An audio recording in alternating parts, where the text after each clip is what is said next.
Président. Si vous me le permettez, je ferai l'explication de vote en même temps que l'intervention, s'il vous plaît.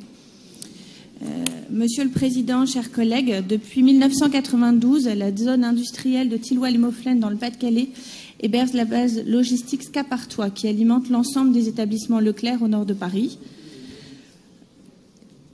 soit 42 magasins, 3 express et 30 drives. À ses débuts, la surface logistique de Scapartois couvrait 23 000 m² pour 113 000 m² aujourd'hui.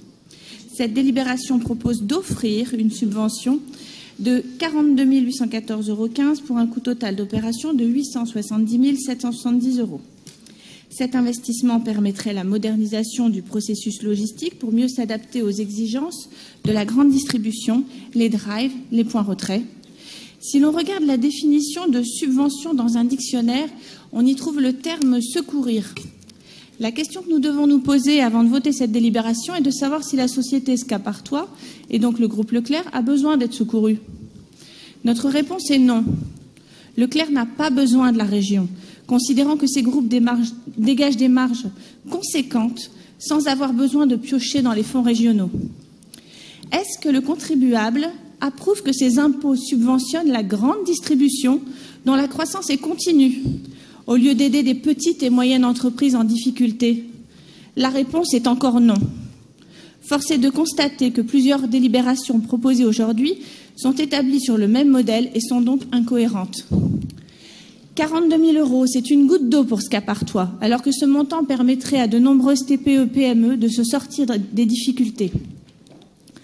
Depuis le début de ce mandat, nous questionnons régulièrement en commission l'exécutif pour comprendre sur quels critères est établie la liste des bénéficiaires. Pourquoi certains et pas d'autres? Pas ou peu de réponses à nos interrogations. Doit-on y voir du clientélisme? Cet investissement permettrait également la formation de 84 employés. Nous demandons à l'issue de celle-ci, de nouveau, une validation des compétences des salariés formés ainsi qu'une embauche au terme maximal d'une année.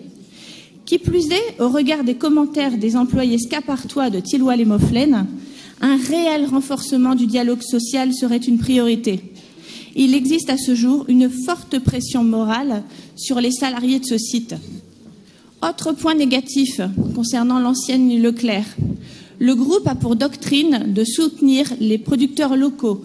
Pourtant, seuls 2% des rayons sont constitués des produits issus des alliances locales.